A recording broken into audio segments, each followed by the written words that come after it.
Welcome to the PowerShell Podcast, the podcast for PowerShell and the PowerShell community. Far more powerful than all the others. And now, here's your hosts, Jordan Hammond and Andrew Plough. Hey everybody, welcome back to the PowerShell Podcast. I'm host Jordan Hammond with special superstar mega co-host Andrew Plough. And today we have guest I am Jakoby, who I see you describe yourself as an ethical hacker. You kind of have to plug ethical in there for, the legal team. But yeah, along those lines. All right, and so it's I'm always interested in security. So we've talked to some people on the other side of security where they try to prevent such things from going through, and so I'm interested to see the other side where you try to deliver the payloads where the other speaker tried to block it.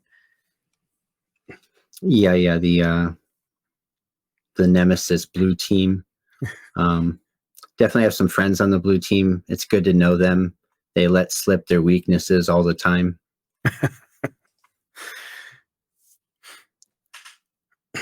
So what's your background? Kind of how'd you get started in IT at large, then kind of getting into security, and then I guess eventually cross the paths with PowerShell? I started messing around when I was a kid, just command prompt little tricks, fake hacker things at first, and then learning something that was a little more applicable. So I've kind of been playing around with that forever. A little hardware hacking.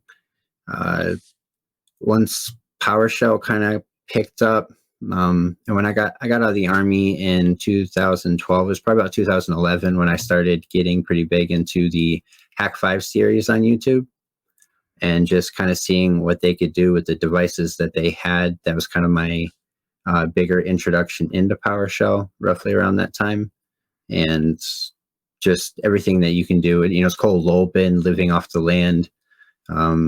It's the way to go without having to introduce any kind of other dependencies or anything. And I just kind of fell in love with it.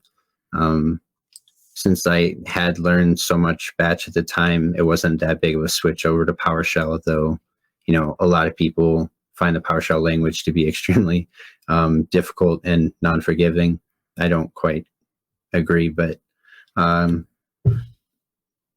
that's just kind of how it progressed over the years. And in probably about the last year, I actually just finally went public, I guess, a little bit. I was always under the radar. I reached out to some of the Hack 5 team and started publishing payloads for them in probably about 2 months, maybe it took. I was at the top of their leaderboard for most published payloads. Now, of course, I had payloads saved up for probably like 3 or 4 years that I just never submitted. And I met some people in there. I got in touch with one of my good buddies now. Oh, actually, I'll leave the name out for now, but I might have a little security position with him opening up soon, and kind of get to do some red team stuff more official. So can you help me understand this whole Hack 5 payload thing? So Hack 5, I guess they have a place where you can upload payloads. And are these payloads specific to a certain device or just generic kind of payloads?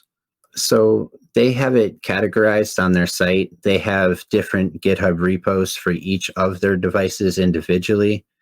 Some of them work well with others. Like you can, use the same payloads on the Rubber Ducky for the Bash Bunny or the OMG devices, or even the Key Croc can take some of them.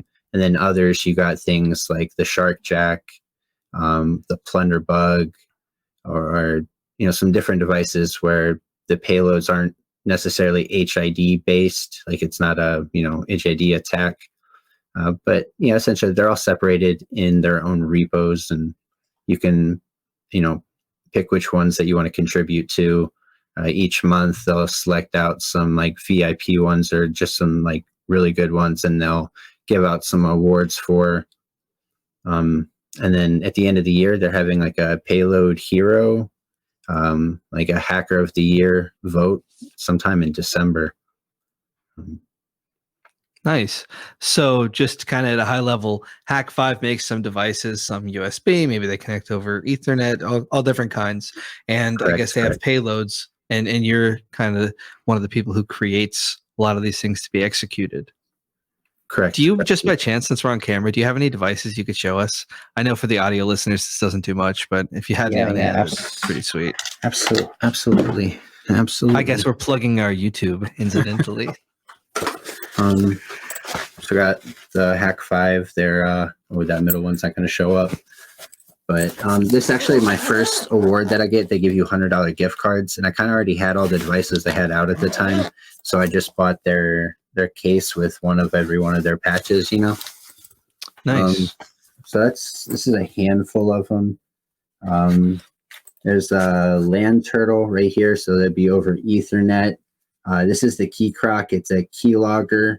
Then I have the USB nugget and the Wi-Fi nugget, which are separate, but they're basically, one's HID based. The other one is, for some Wi-Fi hacking. This guy right here is my favorite. I love the HID based attacks. I do have the Sharkjack and Plunderbug and all that, but when it comes to the USB based attacks, that's what I love the most. I have two of the different Bash Bunnies. This is the newer one, the Mark 7 that just came out. This is the new Rubber Ducky that just came out, so this has got one of the most revolutionary features that I've ever seen in my entire life. When they announced this, and low key, I actually knew about this for a long time. Fortunately, I'm in a position where I get to maybe talk about some things as they're being developed. But this has a feature on it called keystroke reflection, right? And this thing just looks like a USB stick. That's correct. Yeah. So this one also has one on both sides, so it's a C or an A. But the keystroke reflection that they added to this specific Rubber Ducky, and it's currently the only device on the market right now that has this. It's almost mind-bogglingly amazing. So maybe not a lot of people know this, but you can test this out if you have two keyboards of your own, right? So you have the caps lock lights on your keyboard, the lock lights, num lock, scroll lock, caps lock, right? So, again, not a lot of people know this, but the lights aren't controlled by your keyboard. The lights are controlled by your computer itself. It sends a signal to the computer, which gets sent back to your keyboard. And you could see this in action by plugging in two keyboards at the same time. If you press caps lock on one of them, it'll light up on both keyboards. So that little communication is what this device is taking advantage of. So it does data exfiltration specifically through the lock lights. Essentially, it uses the caps lock, num lock, and scroll lock to kind of do Morse code and exfil data off of a computer onto this device without it even being recognized as a USB storage. So unlike corporate computers where they don't let you plug in USBs so you can't exfil data, doesn't matter. This doesn't show up as a storage, it shows up as keyboard. And then you exfil to this keyboard using the scroll lock, num lock, caps lock lights. That would be the brainchild of Corbin over at Hack5. He's a legend. He's the one that basically programmed this whole thing in assembly language, manually himself. He's basically a god in the scene. So holy crap, dude. So basically you have a payload or something running on a computer, and it's able to exfiltrate data to a keyboard, basically making use of those lights, which I guess kind of makes sense. I mean, when you explain it, but that's quite elaborate, but a bit creative. It's pretty awesome. Yeah, it's genius. And of course, I use PowerShell specifically to grab whatever you want, whether it's Wi-Fi passwords, or you're just doing a general scan of the PC, or you're looking for certain documents, you find documents, called bankinfo.txt or something crazy like that. You can take all of those text files, through PowerShell, and then use PowerShell to write them over to the rubber ducky, which is just absolutely insane. So that's one of the coolest devices they have out, period. Of course, this is one of the greatest sets of devices that they have. These are the OMG cables. Each one of these is essentially a wireless keyboard. It acts in the same way. It can, execute keystroke-based payloads. So it types out at 140 characters a second. So you can write out a full, PowerShell payload directly from this. But it's disguised as a cable. So if you have your phone plugged in, that's on, hey, can I charge my phone real quick? As soon as I plug it in, it's over. And not only that, but it has a wireless access point. So once it's plugged in, you can actually connect to the cable itself with your phone and execute payloads like wirelessly from your phone at ridiculous distances, absolutely ridiculous distances. And 2 of these are the older cables, and then 2 of them I got at DEF CON. They're the Elite cables. The Elite cables can hold up to 200 payloads directly on them. The other ones are 8. They're keyloggers, so if they're used as the cable in between a keyboard and the computer, it'll capture the keystrokes. And then they added some extra features. They have a HID exfil, which is another way to exfil data over to the device without being recognized as storage. It's beautiful. And then for their more like kind of conceal, or I don't want to say concealed because the cables are extremely concealed. They have the OMG plugs. Let me grab both of those. More discreet, I guess. The OMG plugs. So just to recap, one of these is the original. The white is the original, and then the black version is the one that they just released. Which MG, the creator of the OMG cable, he gave this to me at DEF CON. He handed me an envelope and said, "Don't open this here." I was like, I just finally met him for the first time too, so that was awesome. But this is like the Elite cable, so it's got the HID exfil, 200 payloads, just kind of a beefed up version. What it sounds like is if you get physical access to the device, there's not much you can do. So all of your other kind of like mitigation is kind of irrelevant at that point. Oh, 100%. 100%. And if you're good with PowerShell, because again, all it does is it acts as a keyboard, but it types out, pre-written text wherever you want it. So, you plug it in a computer, you hit Windows R to pull up the run box, and then you could type PowerShell commands directly into there. Or either use that to open PowerShell and type commands into there. I think that takes too long. So I use something, I use IWR, invoke web request, invoke expression. I use those to download scripts from either GitHub, Dropbox, Pastebin, and execute them from there just because it's quicker. And if you're exfilling data, then you're already assuming they have a Wi-Fi connection, an internet connection, period. So you might as well just, expedite the process. And then something we were kind of talking about before the cameras were rolling, this is something that was really exciting. I have a buddy on Twitter who posted the original concept for this. I just kind of optimized it in PowerShell and expanded its possibilities. But some computers, especially corporate computers, or I got to be careful what I list, public computers, some of them use the PowerShell constrained language. So they don't let you use things like invoke web request, invoke expression, stuff like that. So you can't download scripts. Now, of course, you can still fully type them out. It's just like my advanced recon payload is, something like 1,000 lines. So, that would take a little bit.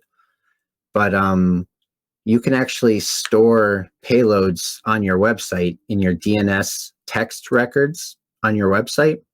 And then you can use PowerShell. You can use NSLookup in PowerShell. NSLookup will grab those different records from your website, and you could pull those down directly from your website and execute them using NSLookup. NSLookup is DNS based. there is no company, there's no public computer that's going to be blocking DNS traffic. If you guys don't know, that's all internet traffic. That's all web pages. They're not going to block it. So unless they're specifically sniffing for it, it's just not going to happen. So even with constrained language, there's ways around it. I just wrote a PowerShell function. He made it so you can just use one DNS text record, which had a character limit of 250 or 248 to be specific. I wrote a function that will pull them down in sequential order. You name your records 1, 2, 3, or you could use combinations like 4, 5, 6, 7, 8, 9 to have 3 different payloads across 9 text records. But the possibilities are limitless. Like, people make a lot of cool payloads with the devices by themselves, but if you take the time to learn PowerShell, it's insane what you can do. Yeah, I think earlier you mentioned living off the land. I think that's a really great example. Yeah. A lot of people use Python-based. I guess it's technically malware, Python-based, but there's always like dependencies and stuff you have to get on their computer, or executables you got to download to unpack this stuff. Executables are hard to get in. Sometimes there are definitely ways. But living off the land, that's just basically whenever you're using stuff that already comes with the computer, so you don't have to worry about something you download being blocked or stopped or denied, etc. So if I'm just wondering, since I did go to the website apparently you set specifically for people like me, what did I get on my computer when I went to your website? So there is nothing loaded up on the website currently. I'm assuming you went to imjakoby.com. Yes, I didn't want to give the name if. Yeah. No, it's fine. So right now I just kind of threw some stuff up. I just store stuff in the text records, and any of the web pages that will actually do something when you load it, they're all private. It's just private URLs that I'll share with friends. And again, you want to open this up in a virtual machine. Don't do it on your main system. A lot of the times it'll just crash your computer. You just have to restart it. It's not like a super big deal. But yeah, I just was doing research for the interview here, and I was like, well, what are the chances that this is related? And it looks very professional. It didn't look anything like your YouTube page or anything. So I'm like, oh, it must not be related. I was just going to ignore it. That was the idea. Make it a little bit more legitimate appearing. Correct. So now we know that I'm no good at this. So you kind of mentioned constrained language mode, which I really appreciate, because that's where my mind went. Because like, we've heard about constrained language mode being kind of the solution to not all of our answers, but a great thing to do. But it's clearly not a cure-all, and you need to be aware that there's definitely a lot of ways to kind of work around it. Correct. Yeah. So it's one of those. Is it kind of like with a Wi-Fi password? Like, it's not the most secure thing, but if you have it, they're most likely to pass you over because there's plenty of people that don't have it. So if you have constrained language mode, are you more likely to move elsewhere unless you're specifically targeting, or is it something where you don't care if it's there or not, you're still gonna run your business? It comes down to who you're targeting. Most of the time that attack campaigns like this take place, it's all going to be, it won't be through like one of the devices that I just showed you. So it's not going to be delivered to your computer. It'll be passed through like email, which is, a huge phishing campaign going out to a bunch of people. So it's not necessarily massively targeting. So constrained language will help in that example. However, if you are targeted, it won't matter. If you really wanted to go ahead. So still a good idea, but like, it's not a cure-all. If someone's really looking for you and they're willing to go to your box, you still might be exposed. Correct. There are things that you can do to mitigate the chances of one of these attacks working. For anybody that has any kind of programming knowledge already, if you can go through Hack5's GitHub yourself, and you can look at all the payloads, you can look at what variables they use, what directories they go after. I use the app data folder a lot. It's really easy to write to. It's really easy to pull from. The temp directory is one that's obviously used a lot. So one thing that you can do is go into your environment variables and change them. Don't call it the temp directory, call it the, whatever, storage directory. On my VM, it's literally just called yeet.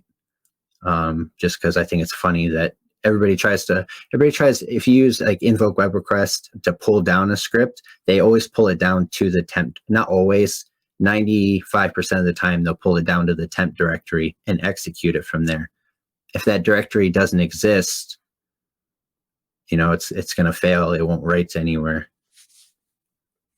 So it sounds like if you're a security team in charge of defending things, it sounds like the only kind of way to do it to the best level is to be current with what's going on, to be looking for things proactively, and to have kind of an environment where you're able to make changes quickly and there's not a ton of red tape, or else, if it takes a super long time for you to look for some of these common attacks, maybe you'll kind of pay the price by then.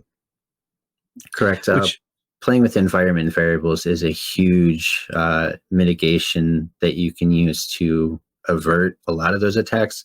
Now, of course, that's keeping in mind that if you're talking about people that are using like the Hack5 repo, who are basically just copy pasting stuff onto their devices, or maybe some of them even try to adapt them for email or something like that, but they don't really know what they're doing. So those would definitely help. Now, again, if it's someone that's like knows what they're doing and they're targeting you, it won't 100% matter, because there's definitely ways around. There's ways to navigate through folders, doing recon of the file structure before you start trying to pull stuff down to it.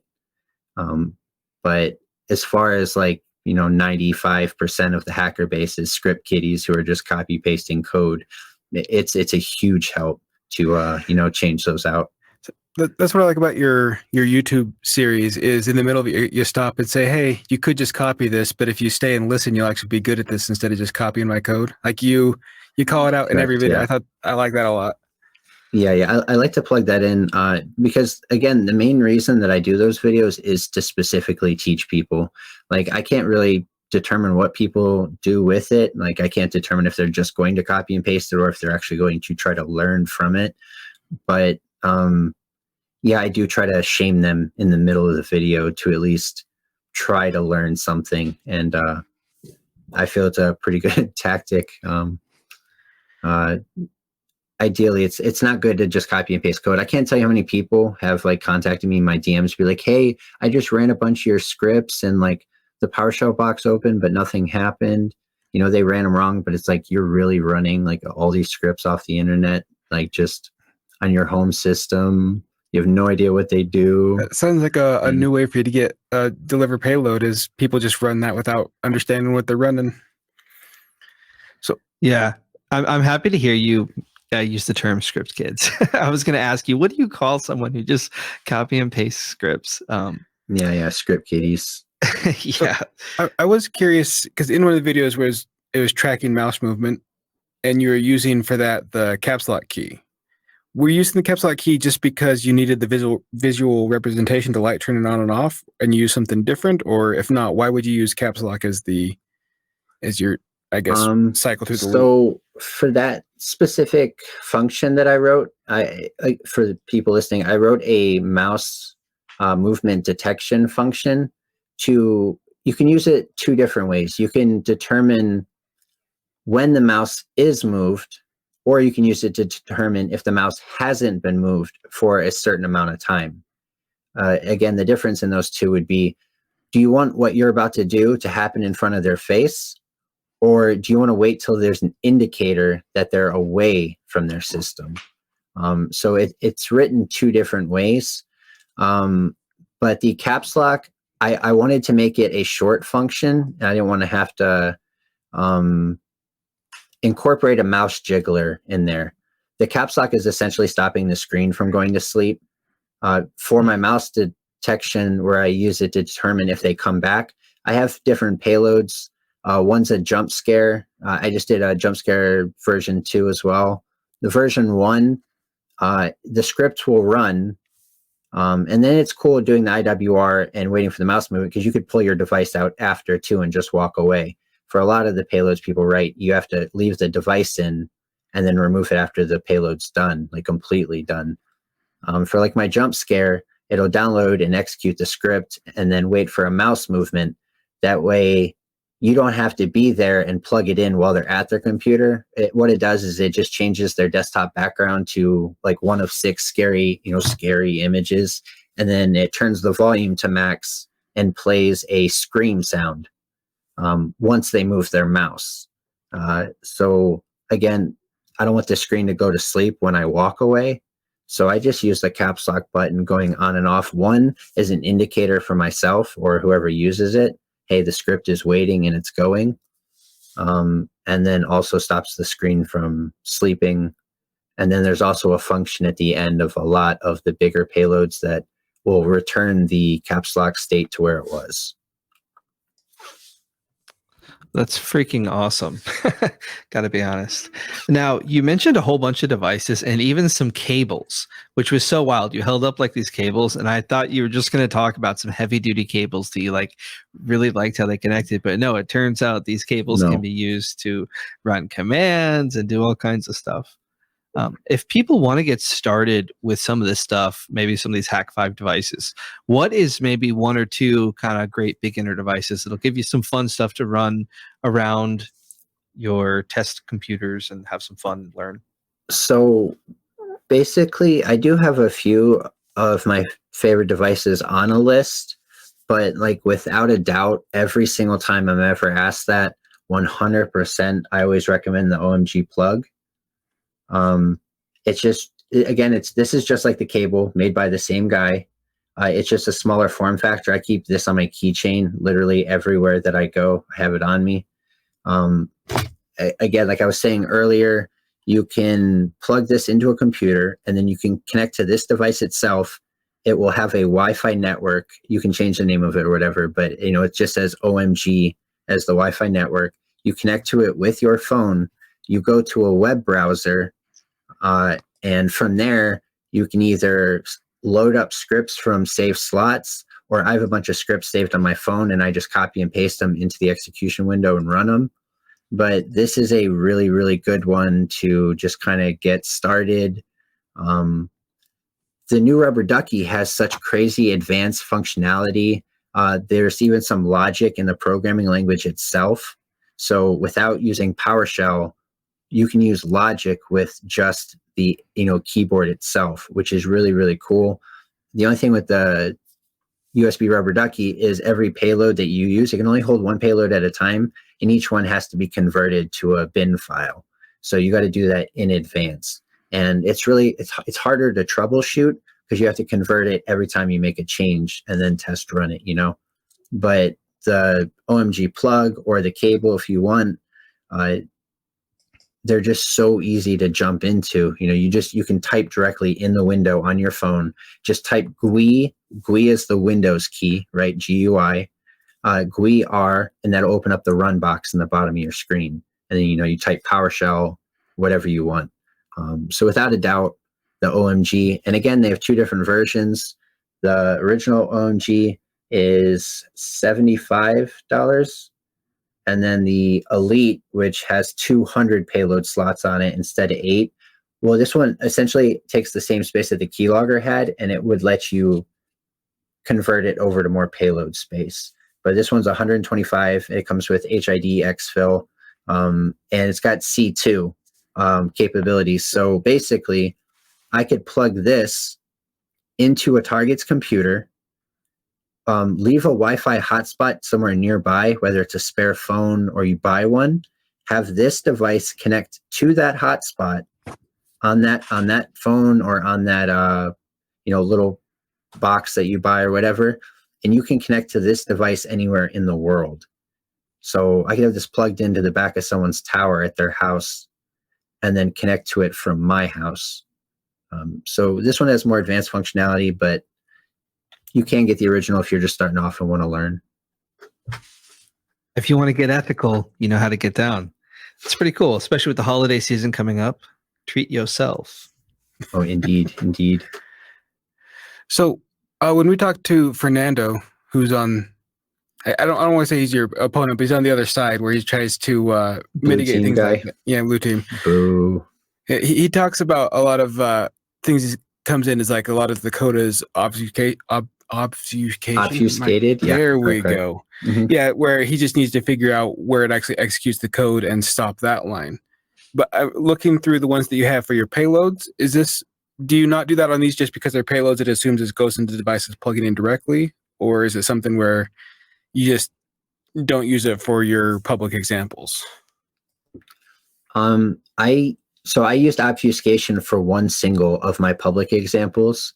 On my GitHub page where I have all those different functions, at the very bottom, there's a UAC bypass that just uses PowerShell to get past the UAC prompt. That one is obfuscated, but that was mostly just so the same signature didn't get repeated a lot, because it would just be, it'd be caught and wouldn't work anymore. And I made a video for it, and I just wanted that one to have as long of a shelf life as possible. But yeah, I definitely obfuscate my personal ones, or certain lines you have to. A lot of the times it's really sad, but you can just convert something to base 64 and then reverse that text, reverse the base 64, and you can run it just like that. And that alone is enough to get past, like, Windows Defender, for example. Maybe some people with more advanced antiviruses, it'll catch it, but Windows Defender is it's a novice target.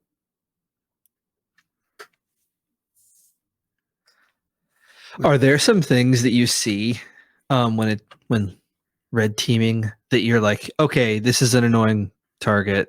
I know that you kind of mentioned constrained language mode isn't maybe the biggest, but are there some kind of like things that stick out? It's like, oh, this must be a team that's kind of doing their stuff the right way. So that's kind of harder to say. See, whenever you're doing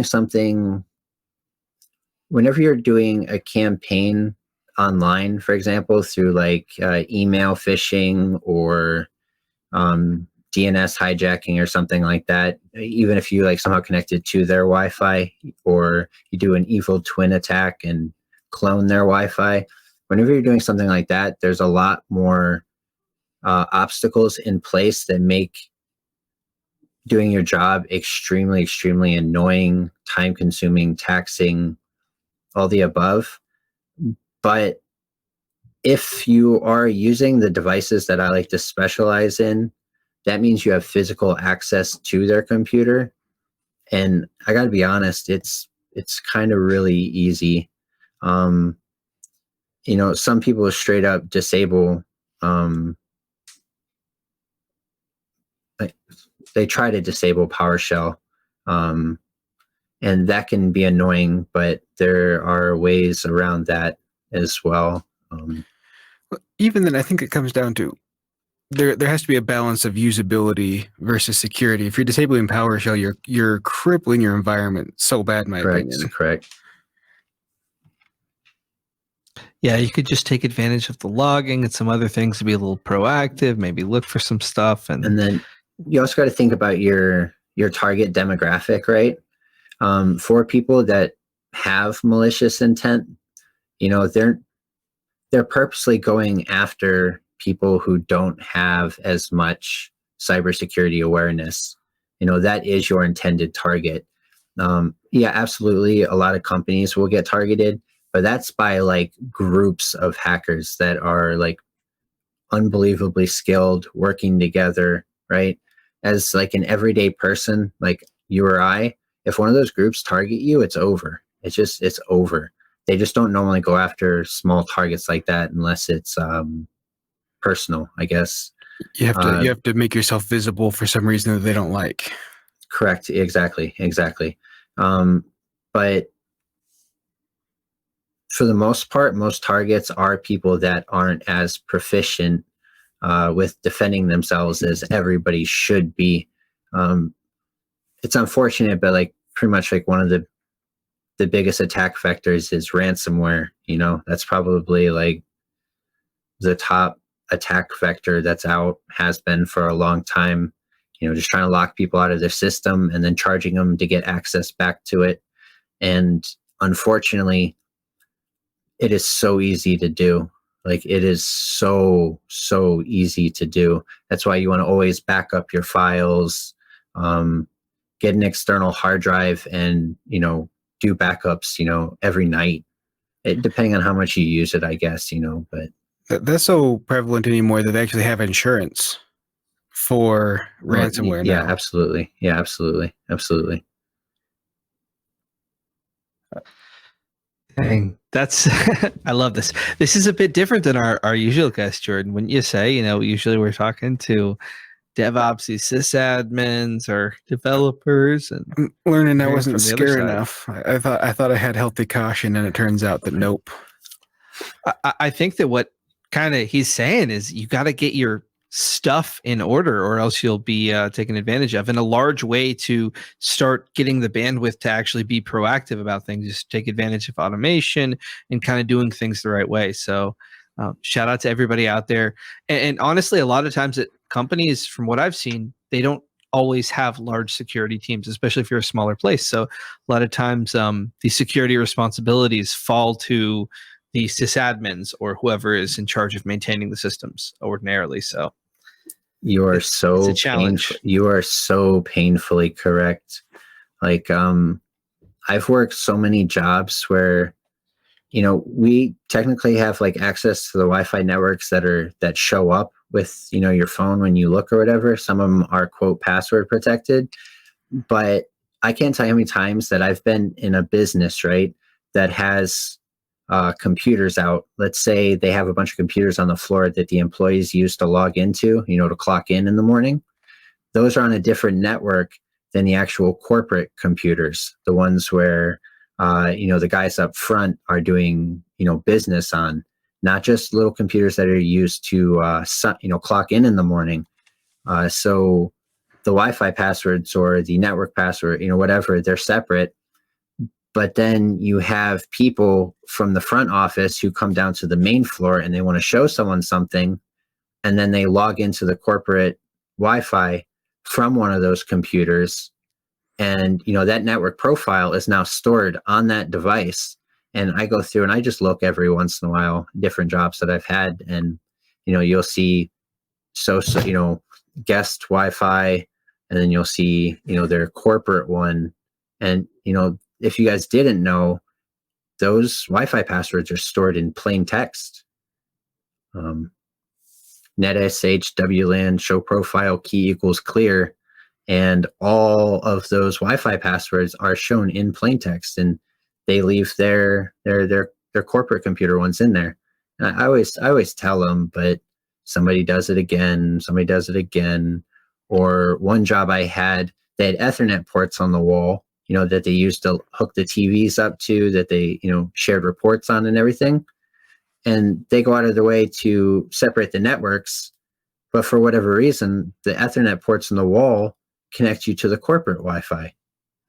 And it's like, you have now just like paved the road in gold for me. Like, it's just, the doors unlock and open. Yeah, it's tough, especially when you think about how easy it would be for someone to just kind of walk in at most places. Like, some places have, some form of security, but even still, the amount of places that have proper, like, legit access control and physical security is so slim, I feel, for what I've seen, at least. Like, Correct. And you mentioned being on the internet a super long time, messing around with command prompt back in the day. I remember back in the day, like, I guess social engineering still is the preferred method, but back then nobody had any concept of like being socially manipulated in any form on like AIM or whatever. Back in the day, it was just, there was the Wild West. Yeah, there was no HTTPS either. Everything was sent in plain text. Everything was sent in plain text. So it's wild. Like, security is so much better now, in a sense. It was just like free range farming back then. It was terrifying, honestly, like in retrospect. Interesting times.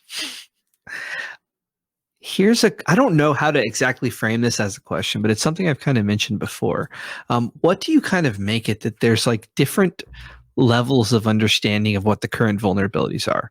Like there's kind of the general public, they have the least limited number of access. There's like nation states and, advanced persistent threat kind of groups Advanced that have persistent threats, pretty, yeah, they got some pretty advanced knowledge of kind of vulnerabilities, and some that have been going along for a while. And then there's like different kind of smaller hacker groups, be that white or gray or black or whatever, that kind of have their understanding. What do you kind of make of how that is all distributed?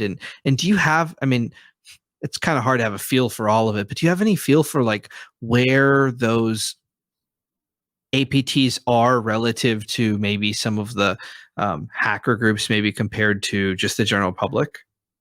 I know it's a super loaded question and like super weird. But. Yeah, there's a lot of variables to that one.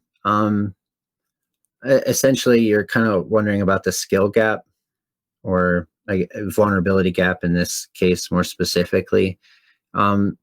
So it's hard to say because things are always changing.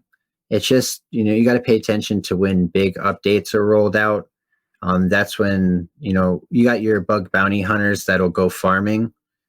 Some bug bounty, or I guess most of them as per their job, they will report them and they'll get those taken care of. They'll get it to the office that it needs to be for there to be corrective action to make it so that vulnerability isn't a problem anymore. But at the same time, you have probably just as many people who are trying to find one of those and sell it to one of those groups, post it out there.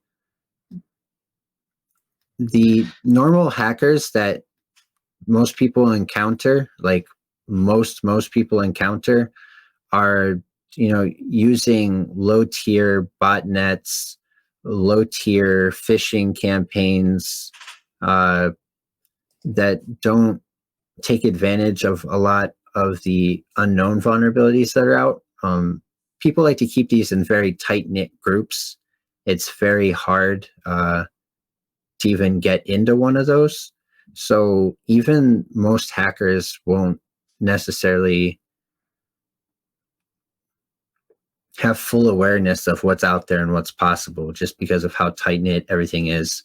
And the advanced persistent threats, those are the guys that are out there coding with a whole team, 18, 20 hours a day, just farming every single update that comes out, every single new program. When Zoom, just blew up because of, coronavirus, there were so many vulnerabilities that, they never knew about when they were smaller because they weren't really targeted. Nobody was really trying, but they just kind of blew up out of nowhere.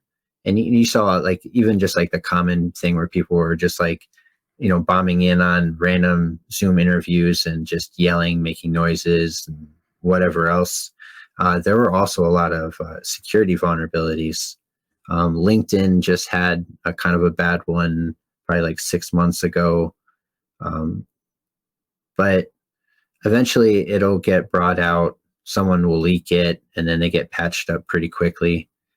That's what I was saying earlier when I made the UAC bypass, or I want to be clear, I didn't make it. I just adapted one that was already out there. I obfuscated that one even when I shared it publicly, just so I could keep the signature hits down, so maybe it'll last a little longer. And shockingly, that exploit has been around for a very long time, and it still works perfectly fine. So I'm curious, when you see things like, I'm definitely not calling out any particular company, but someone has stored their credentials in clear text, do you feel cheated from the victory, or do you just take the free win? I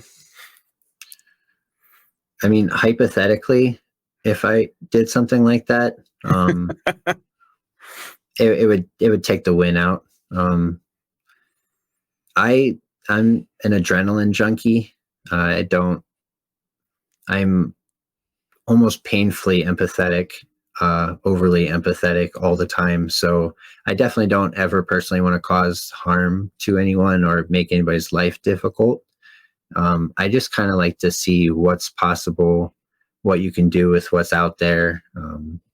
And like I said, even when I find vulnerabilities at work, I always try to report it to someone to try to get it fixed. I can tell you right now that 90% of the time, nothing happens, or they implement something and I realize, wow, the security team has no idea what they're doing. They just made the door slightly smaller. So I'm just not even going to say anything anymore. It's whatever. Like, sometimes people only learn from bad things happening.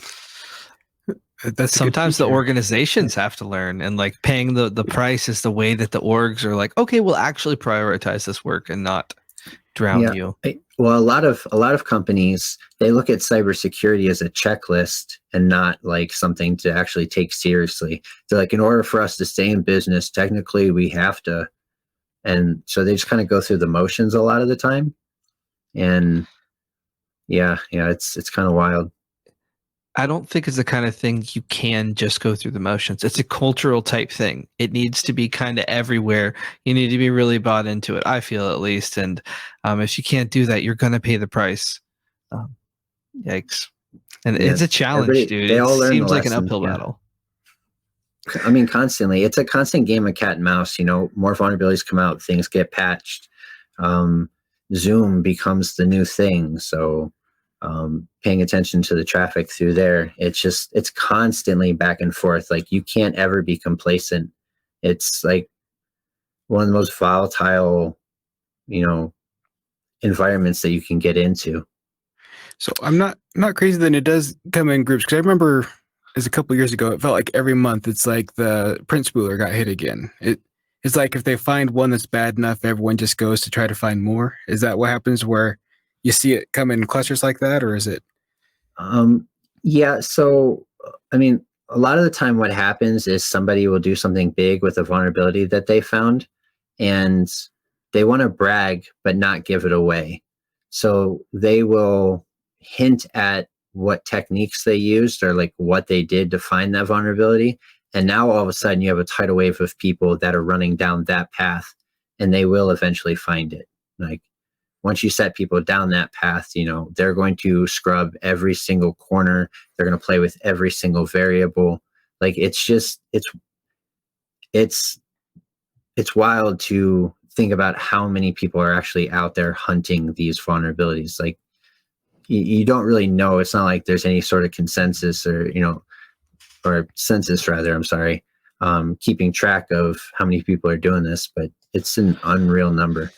Yeah, I recall for me, it was like a bit of an eye-opening experience when I kind of really realized that it's a big economy, and there's different people and different groups and all different market conditions where a dollar goes to different lengths, and all over the world, specializing in different parts of the, getting access, exchanging access, selling that, blah, blah, blah. It really requires people and organizations to be on the ball with what's going on. So yeah. Sounds like if you do get hit, you just hope the one that got you is someone that has empathy, is my takeaway here. Right. I mean, there are a lot of people out there that do just do it for the thrill.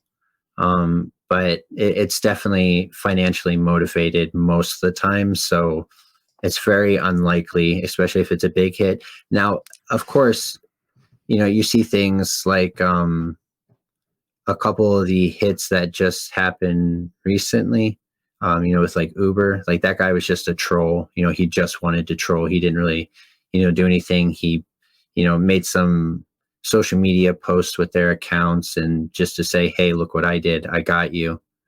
Well, that one went a little bit weird. Like, it was the first view I had of the community, where a lot of the people in that side of the community didn't seem to like him. And it's almost like they opened the door for him to get caught. Nobody helped him. Nobody helped him. But those are not as common. Like, coming out, in the beginning when a lot of this was being popularized, like in the 80s, 90s, when groups like lolsec were out running around. That's all it was about. It was all trolling. It was all, hey, look what I did, and just bragging. But as the internet grew and people started seeing the kind of money that you can make off of it, which is insane. Because like you were saying earlier, these companies, they have insurance, right? If you hit the right hospital or some sort of essential infrastructure, their insurance is going to pay out unless they have, like full backups in place, or which again, that's what a lot of places do. But you'd be shocked at like how bad the security is even at like hospitals, but they have all those records in there, all that financial data, all their, just information on their machines, just everything. Their insurance will pay out. Like that's why they got insurance. So they won't ever announce it. They don't talk about that publicly, but they're not going to be like, hey, we got hit and we paid out.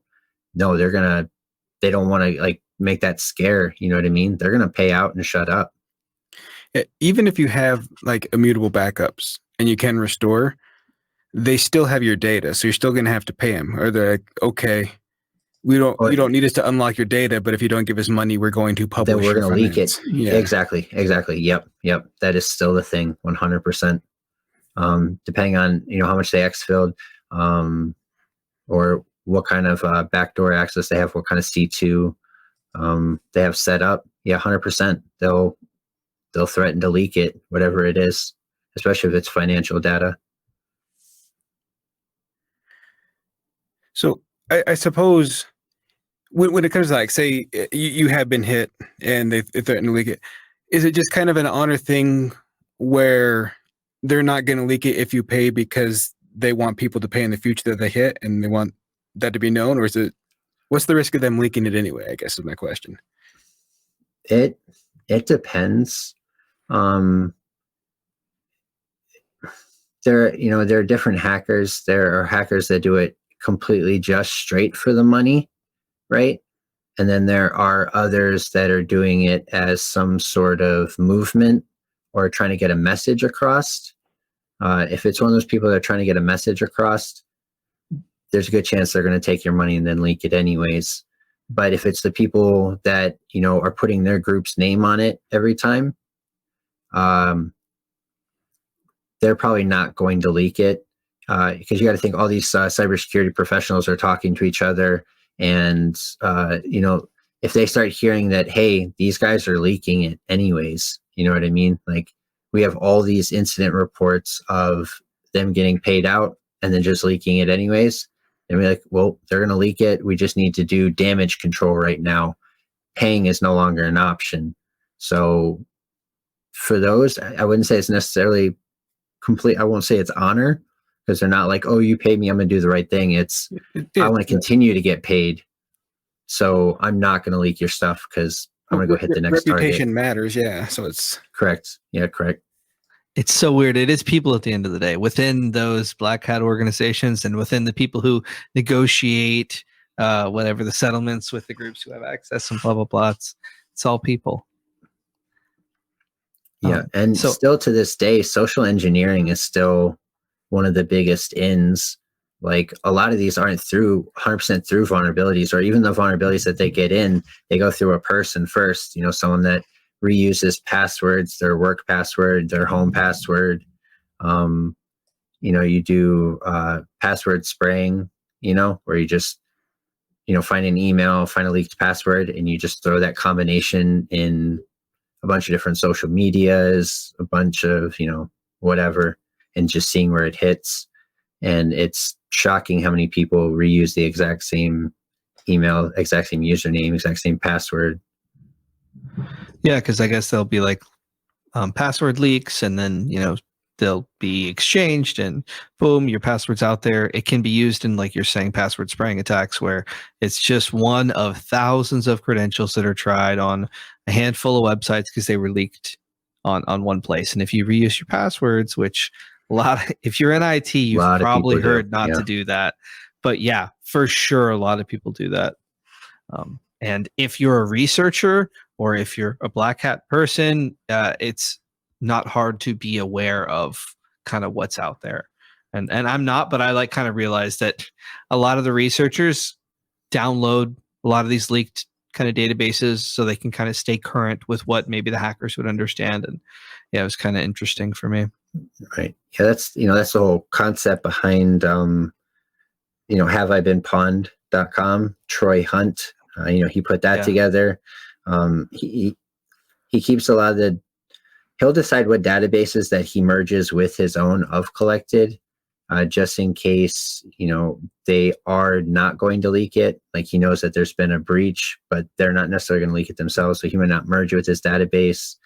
But yeah, at the same time, anybody can go on there, go ahead, type in one of your emails.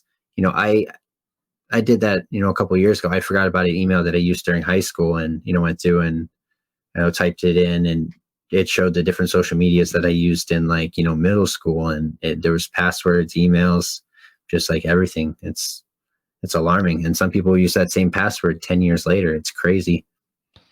Yeah. And it's important that once that's in a password list, it's still accessible somewhere on some market in some place in somebody's saved little thing somewhere. So change your passwords. Take advantage of Have I Been Pwned. You have to use different passwords. You have to change them because there are some password leaks that are known and there are some that aren't. That's just a fact. There are some that we don't know about quite yet, and maybe your email's in there. So I hope you're not reusing it all over the place and you're going to leak access to your organization. That would be a bummer.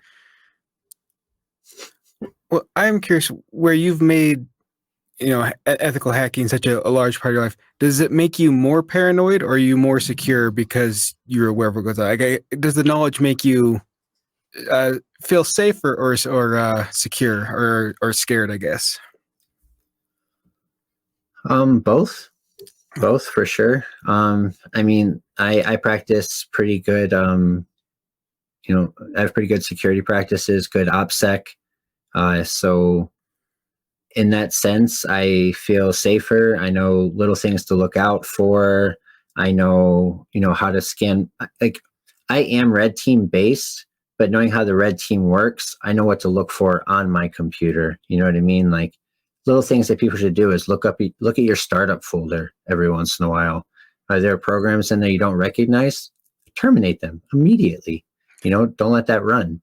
But at the same time, I know that because of everything that I do know, I know that if I am explicitly targeted by certain people, groups, or whatever, it's over. It's over.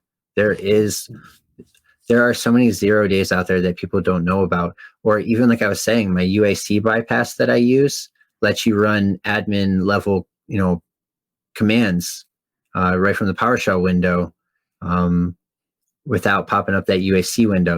For the people that don't know, how you execute certain programs, you run certain programs, your screen will blink, it'll beep, and it'll pop up that little box that says, are you sure you want to let this program do yada, yada, yada? And you have to click, okay or cancel. That is a whole different desktop, right? That desktop is separate from your desktop, right? So you can't pass variables to it. So malware that's downloaded from online, it can't press that OK button. But I can get around having that box pop up at all. And that there's a couple of different exploits that you can use to do that. And the one that I posted in my YouTube video that I did obfuscate, that one's been around for a long time, and it's still there. Now, if you're using something like, one of these keystroke injection attacks, you can just, GUI R PowerShell, Control-Shift-Enter, right? Because it replicates keystrokes. So you press Control-Shift-Enter. That's how to open it in admin, right? With admin permissions. That box will pop up, and then you can make your keyboard type Alt-Y, and that's yes. And then it just opens, an admin prompt. I don't personally like doing that. I like using my bypass. If you do it with the keystroke injection, what happens if they don't have admin permissions? Now you're going to be typing out the rest of those keystrokes on their desktop, and you don't know what that's going to do. You know what I mean? It'll make a mess or whatever. I like doing it programmatically. That way, if the UAC bypass fails because they don't have admin permissions, then the rest of the script just stops. I have a weird question. I don't know if it's that weird, but let's say you're someone who knows some PowerShell, but you've done no hacking, and you want to become an uber elite hacksaw, such as yourself. What are the steps you kind of need to start taking to go from 0 to hero in the red team sense? So, I mean, the only difference between a sysadmin and a hacker is intent, really. Like, guys that know their stuff, they know where that sensitive information is kept. It's just a matter of learning things like, where do I exfil this data to? That's something you might not ever think of as a sysadmin necessarily. You're setting up stuff on the computer. Maybe you're running scripts that are, you're trying to put a bunch of different programs on a bunch of computers on your network. So you're remote desktoping into each one of them, and you have a little script that'll set up each computer. Well, you are just setting up the programs you're supposed to. What happens if you slipped in a little one that you're not supposed to? It's really just intent. But looking up what information is most often targeted is really pretty much just the best way to get started. Like, what can you do with Wi-Fi credentials? What can you do once you're on the same network? With PowerShell, you know how to use the different recon commands to find out the specs of the computer. Is remote desktop enabled? Really just kind of getting yourself into the mindset of a hacker, looking at the Hack5 repository, looking at what a bunch of those different payloads are targeting. That's one of the ways that I kind of got started some years ago. Now, in the last couple of years, I actually don't even look at the repository anymore. Unless it's one of my friends, it's like, hey, look what I did, then I'll go look. But for me personally, I don't like to look at other people's work because it kind of kills your own creativity or the weird ways that you would think up to do something because, you're coming from scratch, as opposed to, having a different method from someone else subconsciously in your head. But if you are just getting started, there's definitely no shame or anything in looking at other people's work. That's one of the reasons I made my PowerShell for Hackers series. It started out just with the GitHub, and then I spent a painstaking month going through and making an individual video for every single function. And that was pain. I'm just going to go ahead and throw that out there. That was pure pain. Fortunately, now I'm just making one video per new function I add. I did like 21 of them at once. It was just pain. But going through my PowerShell for Hackers repository, I have individual functions, detect mouse movement, funny things like changing the wallpaper, playing a certain sound. But I have one where you can look up people's geolocation. It gets their current longitude and latitude coordinates. I have a payload called We Found You, where it'll grab those coordinates. And then there's a website you can go to where you can type the latitude and longitude in the actual address of the website. It'll open up a map of that location. So I have one payload that will open up a map of your location and then use the SAPI speak, through PowerShell. It's, used for accessibility. It'll speak out to you. And, it just has a little anonymous style message. We know who you are. We know where you are. We do not forgive. We do not forget. Expect us. But kind of just going through, even just looking at the functions that I made just to get a sense of what is possible. I try to make it modular. That way people can just combine certain ones and play around. And a lot of those are just beginner style functions. But once you kind of have an idea of what is possible, what you can do, you could start reconnecting those possibilities and create your own. So here's a question that I've had since I first went into your Git. Is Luther and Hobo based on real cats? Yes, they are. Yeah. So Luther was given to me right after I got out of the military, try to help me find grounding. Luther honestly saved my life, 100%. I just, like, through a lot of horrible times, I just knew that I had to be here for Luther, and Luther was there for me. And I rescued Hobo. I moved out of state probably a couple months after getting back. I found Hobo. I thought she was a boy. That's what the vet told me. She had kittens, and my girl that I started dating a couple years after that I'm currently dating now, we both had cats, and we sort of have a little rescue going on. But yeah, the cats have been a drive for everything that I've ever done in my life since getting out, and Luther and Hobo started it. So yeah, Luther is in my logo and my emblem that I use for everything. And then in all of my GitHub repos, in the code, I have a little banner up there of Luther and Hobo sitting there, just looking at the moon. Yeah. Dude, that's awesome. Thanks for sharing that. No, I think it's awesome just because dogs get too much credit. Cats are awesome. Cats are where it's at. I've had my cat for 20 years. He's Lazarus. Wow. He's made through several moves with me, and I love that cat to death. He's super angry now, but he's earned it at 20 years. I have a question about you mentioned you went public a year ago, or kind of decided to step forward and be a public facing figure. What went into that decision, and what do you make of the whole being a public figure now? And you have a successful YouTube channel that you mentioned investing some time into, and it's had some good success. Like, what's up with that? It's quite a bit of a change from the whole behind the scenes thing.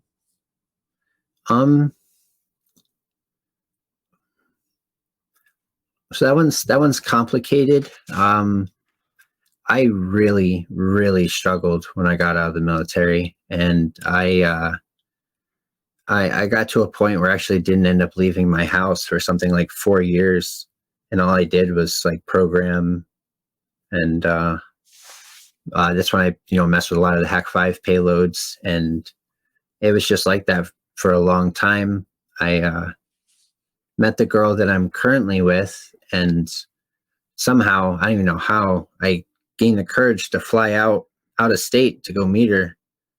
I did that twice, and then Corona came and didn't get to do it again for like 10 months. But I definitely I still do, to be honest. I had really bad imposter syndrome for a long, long time. No matter how much work I put in, I didn't feel I was on the caliber of the people around me. And honestly, just being with her made me feel better about myself, and just got me to start at least trying a few things. And I finally just reached out to the Hack 5 Discord. I just wanted to ask a question real quick. And I just started submitting some payloads. I was like, you know what, fine, I'm going to go ahead and submit some. And my first one got submitted. I got really excited. Then I submitted 2 more at once. They got accepted. And I was like, wait a minute, hold on. They actually like what I'm doing. And then I got in contact with Darren. He's the CEO of Hack 5. And I was like, hey, how many can I submit at once? And he's like, we like usually 1 per pull request. I was like, but what if I wanted to submit a lot? And he's like, all right, so we won't normally do this, but I'll look out for your pull requests this time. And I ended up submitting, I think, like 33 payloads at once that I just kind of had stocked up for a while. They all got accepted, and I immediately was in first place on the leaderboard for having the most published payloads, which was insane to me because, even being on the leaderboard at all was a goal for like years and years and years. I just never tried. And to be honest, after that kind of first bit of success, the ego got boosted a little bit, and I just kind of started, reaching out to more people. And fortunately, honestly, I'm still kind of in shock. I've gotten to talk with or work with some of the biggest names, like some of the biggest hackers in the world. Reaching out to Hack 5 that one time, I got in touch with MG. MG is the one who created these cables and the OMG plugs. Dude's a legend. and we hit it off right away. And we talked every day for like months and months after that, constantly getting feedback. I eventually got to talk to people like John Hammond, who's a legend, Zero Day, who I mentioned earlier. Zero Day is the number 1 ranked competitive CTF player in the world. He's number 1 on Hack the Box, number 1 on Try Hack Me. Like, he's just an absolute legend. And I guess low key getting the cosign from a couple of those people just that helped. We'll say that helped the imposter syndrome like a good bit. And so it sounds like you get to be a part of 2 awesome communities. Then, because PowerShell we know is awesome. We talk about that all the time, but it sounds like that's you guys. I love your guys' show. Like, you don't understand how much I get bullied in my own Discord because like my favorite language is PowerShell. I know probably about 10 programming languages, but knowing that HID attacks are without a doubt my favorite. They're just the most fun. I love PowerShell. Like, it's so fun to see what you can do with a computer without having to download anything, without having any dependencies, without anything. Sometimes it's harder, more complicated, more time consuming, but it's like that much more rewarding. So like when I saw you guys start popping up, I'm like, there's no way there's a whole community just for PowerShell. These guys literally just do PowerShell. And I was really excited. Like I said, I get bullied because I use PowerShell. And then I also still program in Notepad. Like everybody always uses these different source code, different editors and whatever. I still code in Notepad. I noticed that in your videos, you'd have your code in Notepad and then you would copy and paste it into PowerShell when you were showing it. I was wondering if it was just for presentation, but it's just Notepad's what you use? No, yeah, I use Notepad. Like I was mentioning earlier, I don't look at the repository to look at the other payloads on there because I don't want it to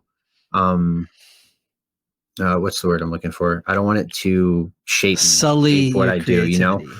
So there's a couple things that I do like that.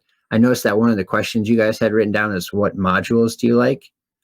I don't like using other modules. I like writing stuff completely from scratch. I don't use other code editors because I don't like autocomplete, right? There's those little things that happen in your life that completely like change the trajectory of it, right? I was in 2nd grade and we were writing these papers, right? We wrote these papers and then we had to go up to the teacher. She would go through our papers one at a time in line and she would make corrections and then you'd go rewrite the final form of it. There was this girl in front of me and she got hers graded by the teacher. She went through and proofread it. And she's like, the only thing you missed was a single comma. So I'm not going to write it in pen. If you want, you can take your pencil and just write the comma and you're good. You don't have to redo it. And she looked right at the teacher and she's like, no, I'm going to redo it. And I can't tell you how long I sat there and thought about that moment. And I was like, why? Why would she do that? All she had to do was write a comma, right? She's like the smartest person in this entire school. Why would she do that? And then I started thinking, I was like, wait a minute. Maybe that's why she's the smartest person in this whole school. It's because she does redo it. So that has completely shaped my thinking for the rest of my life. So I don't like using autocomplete because if you don't type it out yourself, you're not going to learn it as quick. Eventually you type half the thing, you hit tab and it just fills it in for you. It doesn't sink in as much.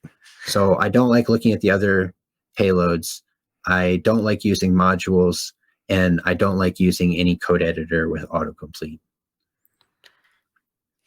With the latest PS readline, it's not even a tab. It will go through your command history. And, it's fantastic. Yeah. I know. Yeah. In 7, it's ridiculous. But, it sounds like that's your nightmare, though. Yeah, I don't use it. Dude, what an interesting journey. We went from you telling this beautiful journey about you and the cats and the coming into security and the dealing with imposter syndrome and all that kind of awesome stuff. And it's been a wild ride. Gosh, man, I found that, it kind of sounds like he's done a similar thing to us when you're feeling it, when the people are saying, hey, and you're feeling like, hey, I can do this. You do this and you Yeah. go public Yeah. and you push that next step.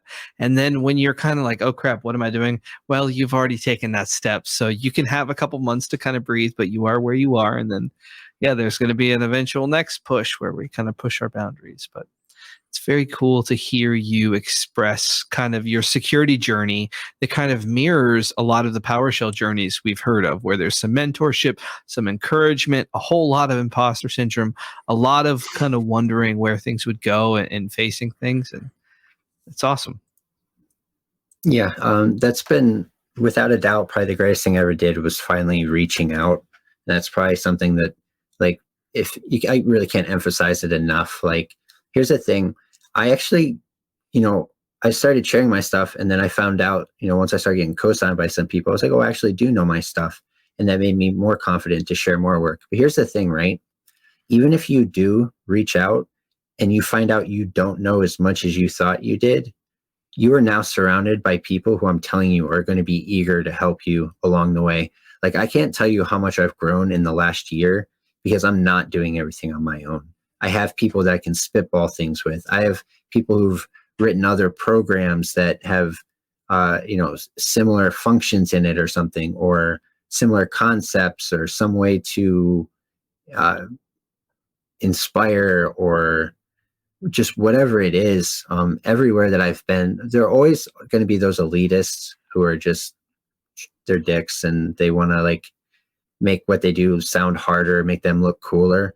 But that's honestly not the majority. And that's not what I thought for a long time, because the last time that I was kind of public, I guess it wasn't always like that. It was back when there was like IRC, you know what I mean? And back then it was brutal.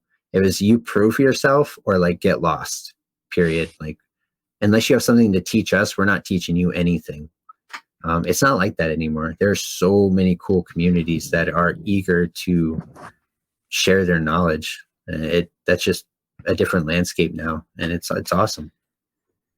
I'm super into that. I'm into that part of the world. I'm interested in, we have the internet that has this huge body of knowledge, and then we have these small groups and people communicating who are hopefully, as time goes on, getting more and more, like you're talking about, quick to ask for help, quick to give positive kind of constructive feedback, and so on and so forth. I mean, what can humans accomplish when we kind of make use of all these resources and maybe stop arguing so much and stop fighting, see what we can do. Maybe we'll have a more secure world at the very least. For Andrew, he doesn't just dive into the communities. He drags me kicking and screaming. Not me at first, but yeah, I'm finally diving into a bunch of community. Though it is really weird now, just because the communities I dive into typically, they're often a lot of time in the Hack5 Discord as well. So it's been really, really weird for me going into these different communities and having people like already know who I was or know my work or like my repositories or whatnot. That part has been surreal to say the least. Yeah. One thing I like to remind myself of whenever I'm grasping with like, wait, what? This is real. How could, I'm just a normie. Like, what's up with this? I'm just a normal person doing my thing.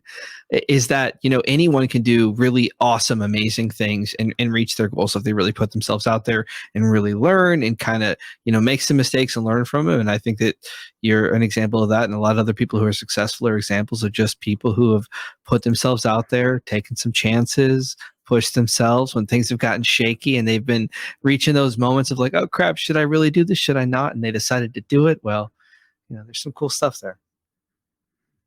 Yeah, I mean, the people that you see out in the main space, you only see them because they're already out in the main space. Like, they're past that. I don't want to say completely past that struggle period, because I'm telling you, some of the top people in this field, they still have imposter syndrome. Like, some of these people that are deemed legends, like legends in the space that I've gotten to talk to personally, and they're like, I wake up every day and I'm like, you're a fraud. It doesn't matter that you're at the top of this leaderboard, or it doesn't matter that you made this thing, or that everybody celebrates you for this. They're like, I am a total fraud. I have no idea how I faked it this long. So that you're not even close to alone. And that was one of the things that helped me, like, apart from just everybody being so nice and, offering good constructive criticism when the time came. But you talk to those people, I've literally gotten to talk to all of my heroes. I've met most of them at DEF CON, to be honest. But I mean, from Network Chuck just followed me on Twitter 2 days ago, and I almost lost my shit. He retweeted. I made this payload called YT Sub. It makes people automatically subscribe to my YouTube channel. So I decided I was going to make a second version where I just grabbed a bunch of my favorite channels, favorite YouTube channels, and I made like a list of like 17 of them.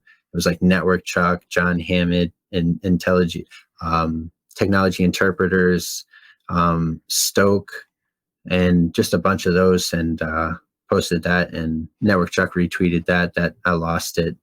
Getting to talk to John Hammond, Zero Day, MG, meeting Namasek and Jason Haddix at DEF CON. Yeah, and then you talk to them. Like I got to a point where some of them, not all of them, like Network Chuck just called me. I haven't talked to them, but they talk about their struggles, and you're like, oh my God, like these people go through it too. It's not just you. And that was really inspiring for me and helped me to kind of push past it myself. For sure, man. We're all people, and these human things that we experience that we think are unique to us are totally not. Like, we are not as special as we may feel, or as unique as we may feel, and our suffering isn't quite as unique as it may feel, and we're not as effed up as we may feel compared to others. It's kind of a weird human thing, but definitely through community is how we can kind of get through it all. We don't have to do it all together like you've highlighted. We can do it through the community, whether it be the PowerShell community, the security community, your community at work, whatever else you got going on. Yeah, I love this stuff personally. I love this real life stuff because this is what it's all about. We're talking about things that apply to PowerShell, that apply to security, that apply to really everything. And to me, those things are the most exciting topics. Agreed. All right. Well, I was going to dive into the common parameters, but I think we know the answer to the first one already. We need to. I think we need to highlight. Yeah, no, we've talked about a lot of great stuff. You mentioned. No, I'm sorry, Jordan. I'm sorry. I'm just excited. There's a course about PowerShell for hackers that we mentioned. Where can we find this course, and where can we keep track of you, your communities? What's new with the I Am Jakoby world? So for the PowerShell for hackers, I have a written tutorial. Some people like to just see it written out, see the code examples, and then also have the video tutorials just for people that need more beginner based, that need help being like walked through and shown how the different variables work, etc. The videos on YouTube, all of my social medias is just I Am Jakoby, whether it be Twitter, Instagram, YouTube, my GitHub. GitHub, of course, is where I have all the code posted. You can look at the examples. A lot of the payloads that I have, they're plug and play. Like I have them downloading code directly off of my GitHub itself, so they work without any modifications. You can kind of reach me in any one of those social medias. Discord is probably where we're most active, as a community, just helping each other build up whatever it is. Awesome. Yeah, I've been in your Discord for a while now. It's been cool to see it transform. And now it seems like you got all these cool channels, you got sub counts, you got icons. It's a jiving place, man. Active communication, some cool stuff there. Definitely. Yeah. So I've also been an artist just as long as I've been doing this. So for all of my videos, all the animations, all the illustrations, like I do my videos bottom to top from scratch. All the emblems, icons, custom emojis and stuff. Like there's just like random members have their own emojis of their profile picture spinning or whatever else on a coin. Just kind of fun things like that. It's exciting. Awesome. Any gaming? I saw there might have been some gaming stuff in the past. What are you gaming on these days? Anything? I kind of went through phases. Before I was using this channel for hacking, I was streaming Fortnite for like 2 or 3 years, I think. Then kind of got into Warzone big. and then it's pretty much slowed down. I kind of started picking up and playing a couple of games again recently, but I'm trying to keep it to a minimum just because of everything that kind of got going on right now, which again is wild. I did a video with Hack5. I'm supposed to be doing some more with them in the future. Lab 401 is their official reseller in Europe. I just did a video with them. They haven't released it yet, but I'm supposed to be doing constant videos with them. It's the opportunities that have been coming out recently have just been kind of insane. I'm supposed to be doing a video with 0 Day here soon. I was telling you, this was before recording, but I got a job interview tomorrow. I'm not going to talk about that yet unless I land it. But if I do, that it's going to be an insane, like absolutely game-changing opportunity. So hopefully that plays out well. But life has been really, really good recently. Awesome to hear. All the best. You know, I'm excited for you. I'm certain good things are going to come, because I'm pretty certain whenever you see someone kind of putting their personal brand out there, really learning, really doing their thing, eventually things usually pan out. So if it's this job, if it's the next one, whatever, I'm excited to see how your journey continues unfolding, because it's been pretty awesome so far. But Jordan, you got to take us away. Where are we going next, man? Where are you taking us? The common parameters, if you'll allow me. Oh, gosh. Okay. Yeah, Right, take it away, man. I suspect we know the answer to number one. What are your 3 favorite modules? And I'm not a fan of modules. I just started publishing a few of my own just to play with, and I have a lot more in the works. But as far as like looking at other people's modules, I like to come across problems individually myself and try to figure out how to make solutions for it.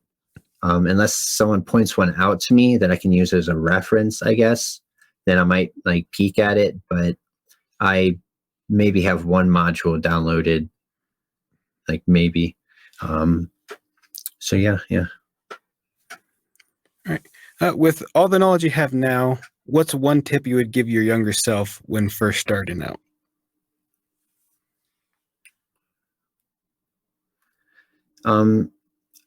Don't not try to break into some communities like earlier. Like being the dumbest person in the room is so unbelievably underrated. Like a lot of people, you know, you look at it and you're like, oh, it's so embarrassing and there's all these people and I don't deserve to be. No, you are surrounded by people with all the knowledge that you could ever want. And you might think that they would turn out to be like snooty or elitist, but in my experience now, especially now, if we're talking about now, people are so eager to share what they know. And sometimes I think about where I could have been if I reached out sooner, if I would have started communicating with these people. And I don't want to say necessarily that I regret it, because I do like the path that I took, but I just wouldn't recommend it for anyone else. Definitely start off in the community, even small, just with some friends. You have more motivation. Reach out. It's just how humans work best. We're kind of meant for this whole interaction thing. Just kind of, if you look back at things, I think we're kind of work well together. And I love highlighting that being a noob, by being the total noob and open to hearing explanations from anybody, you provide a lot of those people that are like, or maybe 1 or 2 steps past a noob, to explain some stuff to you, to kind of give back, because they've already been through this whole noob thing and have learned from everybody around them. Now you kind of provide them the opportunity to feel like not only they know something, but they can kind of solidify some knowledge. They can pass some stuff on to you. It's just the way that these systems are supposed to go. We're supposed to get new people in who learn things, who ask questions, they learn, and then eventually they teach in their own way, whether that be by making a PowerShell for hackers video or by just answering questions in a chat or, you know, helping out at work, whatever. So you probably picked up on this vibe, Jakoby, but in 2018, Andrew won the scholarship for the PowerShell Summit, and he was frantic with energy, absorbing from everybody. It was exhausting to watch, but he went everywhere and learned. I think everyone in that place, except for me, taught him something over that 1 week. Yeah, embracing your vulnerability of being a noob, as it were. But people are accepting. This is a professional thing, we're not like middle schoolers. Nobody's going to at least in the communities I frequent, they're not going to bully you and kind of make fun of you. They'll embrace you for being honest. And if you're actually trying to learn, it'll be cool to see the progression. Right. As long as you're not, like we were covering earlier, as long as you're not just trying to like copy and paste work, like when people can differentiate those kind of people very, very quickly. So if you literally just like put out the energy that you want to learn, that this is something that interests you, when I see that kind of passion in someone, like I've helped a bunch of people write their first payloads, help them try to get on the leaderboard or whatever else. You can recognize those people, the ones that actually want to learn something. And I got to tell you, like teaching is the best feeling in the world for me. Maybe that's not the same for everyone, but almost everyone likes sharing knowledge to a degree. I like it enough that I'm trying to make a thing out of it. That's what my whole channel is about. But just seeing that passion in someone else and then knowing that I can in some way at all help them get into the direction that they need to go so they can feel like I currently do now. I literally can't think of anything that feels more rewarding than that, when I found the thing that makes, almost gives me purpose, makes me feel like I'm excited to wake up the next day, excited to learn something. And I can in any way, shape or form help someone else start to feel like that. That's everything to me. Yep. And you're not alone, man. It's such a human thing to love that kind of teaching thing. I mean, you may enjoy it more than some, but for people out there, people love teaching. Be there to learn. And when someone does a good job teaching you, say thank you. It makes a difference. That could be their encouragement to stick along their path and to take their next step, which is going to be different than your next step. And it's just kind of cool system that's all kind of playing along and interacting nicely. You ready for the last of the common parameters? Yeah, absolutely. All right. What is one time something went wrong on the job, and how did you handle it, and what did you learn?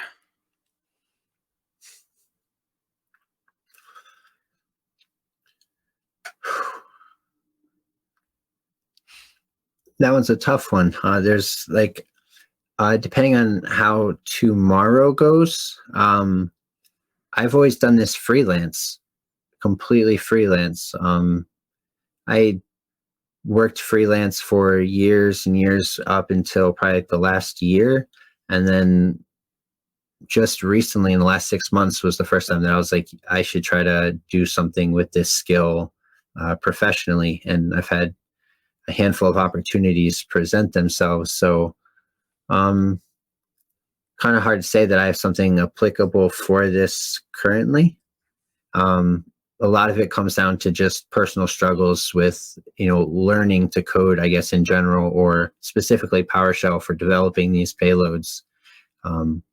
But I can tell you the greatest skill that you can ever acquire is learning how to learn. Like, that's something that people don't realize, is that learning itself is a skill. Not learning something specific, learning how to learn, learning how to ask the right questions. Why didn't this work? What was the variable that caused it not to work? What is the name of the variable that caused it not to work? And now I Google that variable. And how do I compare this answer to the other ones that are out there?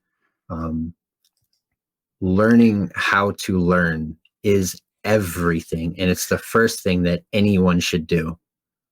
You're so right. I love to hear that because it's so important. Learning and the systems associated with it is a skill that you use forever. Yes, in IT, but in all your hobbies and everything else. It's what you do. It is the reusable skill. So for those that are listening to the podcast on the YouTube, Andrew was literally dancing for joy to that answer. He was very excited to hear learning to learn. I love it when a guest says what I want to say. Yeah, that's the greatest skill that I have ever acquired. And again, that came back to that story about that girl in front of me. That's like where that came from, like seeing her just agree to redo her paper just because of comma. Once you learn how to go through the steps of what it takes to actually learn something, the process of learning something, it's life-changing, because it hasn't just applied to like just hacking or programming. It's applied to every single thing in my entire life. Every single problem that I come across, whether it's personal, whether it's business, it doesn't matter. The same tactics apply to absolutely everything and has made everything in my life easier. Dude, if you're listening to this right now, you are getting some gold. If you're able to take this lesson and kind of process it and it resonates with you, this is some gold stuff, in my opinion. All right. Well, I mean, I don't want to stop Andrew's happy dance over here, but I don't know, Jakoby, if you know this, but Andrew takes shilling pretty serious. It's a big part of his life. And I'm here to tell you that, I mean, he's all right. He's all right. I wouldn't brag that I heard Andrew shill, but, I mean, here you go. Take it away, Andrew. Like and comment on YouTube, 5 stars on your podcast platform of choice. Appreciate you for that. If you leave a comment, that's even better. Email us, PowerShellPDQ.com, or you can tweet us at PowerShellPod. What an amazing guest today. I loved what we covered. I think we covered some awesome hacker, juicy stuff, how to use devices to take advantage of things, all the way down to imposter syndrome, and some of the human things that are present in everything. Thank you so much to our lovely guest. I am Jakoby. Thank you for joining us today. Thanks for joining the PowerShell Podcast with your hosts, Jordan Hammond and Andrew Plough. I dig it. The PowerShell Podcast is a production of PDQ.com, making device management simple, secure, and pretty damn quick.